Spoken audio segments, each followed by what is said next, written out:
Sinadya at hindi matatawag na aksidente.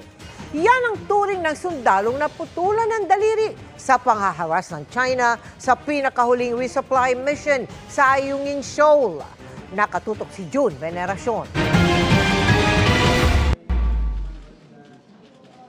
Kitang-kita pa rin ang marka ng malubhang sugat na tinamo ng Seaman First Class Underwater Operator Jeffrey Facundo sa pagharap niya sa investigasyon ng Senado tungkol sa violenteng insidente sa Ayungin Shoal noong June 17 kung saan siya naputulan ng hinlalaki. Yung rib ng kalaban, ma'am, dito sa kaliwa. Umangat po, ma'am. Pumatong sa rib natin. Tapos yung kill niya, yung ilalim po na matulis na yung rib na to. Yung saan ako bumagsak, doon rin siya bumagsak po, ma'am. Ay, doon rin siya palabas. Patulis sa ilalim. Yung patulis, yun talagang tumama sa kapatid. Yes, ma'am. Matapos masaktan sa kaguluhan na nagsimula bandang alas 8 ng umaga, umakyat na raw si Facundo sa BRP Sierra Madre. Sinubukan siyang ilikas papuntang barko ng Philippine Coast Guard pero hinarang daw sila ng China. Sa kabila ng violenteng aksyon ng China, iniwasan daw nilang gumawa ng hakbang na maaring magpalala sa sitwasyon. Kabilin-bilin na po sa amin, ma'am, sa rules of engagement na magpaputok lang kung pinaputukan tayo. So, kung yung ginamit, yung mga pantusok, abay, hindi putok yun. So, hindi kayo magpapaputok talaga. Yes, ma'am.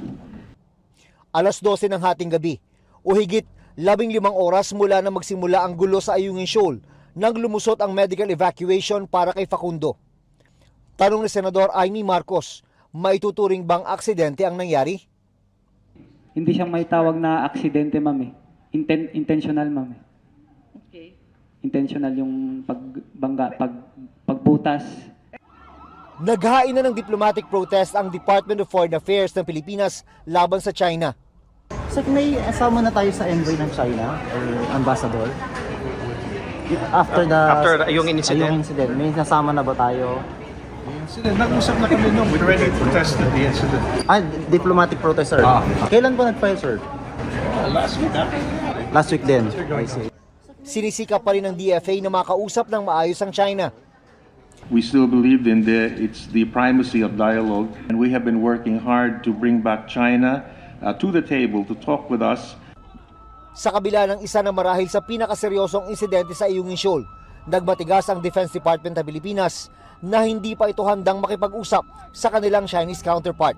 Would it not be wiser and more prudent to simply talk to them, even on an informal basis? No, ma'am, because they have a tendency of using the talks against us. They have not proven a level of good faith that would warrant our sensitive department to talk to them. Para sa GMA Integrated News, June Veneracion, Nakatutok, 24 Oras.